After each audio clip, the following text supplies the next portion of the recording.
எல்லா மதங்களும் ஒரே கூரையின் கீழ் ஒன்று சேர்க்கப்படும் போது மக்கள் உண்மையை அறிவிக்க பயப்படுவார்கள். உண்மையை அறிவிப்பவர்களை அவர்கள் எதிர் கிறிஸ்துக்கள் என்று குற்றம் சாட்டுவார்கள். நீங்கள் மக்களுக்கு உண்மை கடவுளுடைய வார்த்தையை நினைவூட்டும் போது நீங்கள் மத வெறியர்கள் என்று முத்திரை குத்தப்படுவீர்கள். வஞ்சகன் சட்டத்திற்கு மாறானவைகளை பரப்புவான். குறிப்பிட்ட நேரத்தில் உலகிற்கு ஒரே மதத்தை உருவாக்குவான். பொய்யான கோட்பாடுகளையும் புதிய பொய்யான சட்டங்களையும் தவிர வேறு எந்த நம்பிக்கையும் ஏற்றுக்கொள்ளப்படாது.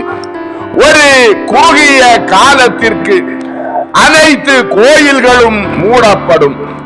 குருக்கள் தலைமறைவாக வேண்டிய நிலை வரும். தீயவர்கள் மதம் தொடர்பான அனைத்தையும் முற்றிலுமாக அழிக்க முயற்சிப்பார்கள். பல ஆயர்களும் குருக்களும் கொலை செய்யப்படுவார்கள்.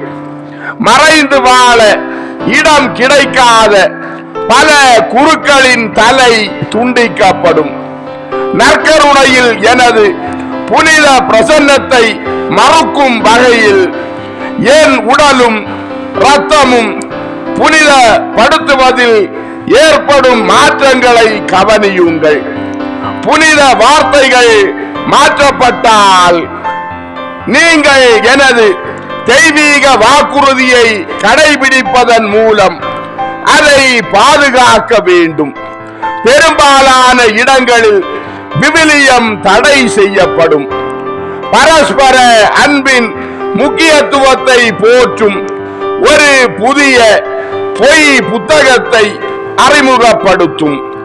இந்த தீமைக்கு மூல காரணமாக கம்யூனிசம் இருக்கும். எனது பிறப்பின் உண்மை தன்மையையும் என் தாயின் தூய்மையையும் மரித்தோரிலிருந்து நான் உயிர் தெழுந்ததையும் பொய் என்று சித்தரிப்பார்கள். என் குணத்தை பற்றி அவதூறாக பேசுவார்கள். எல்லாமே மூட நம்பிக்கைகள் என்று நிறுவ முயற்சிப்பார்கள்.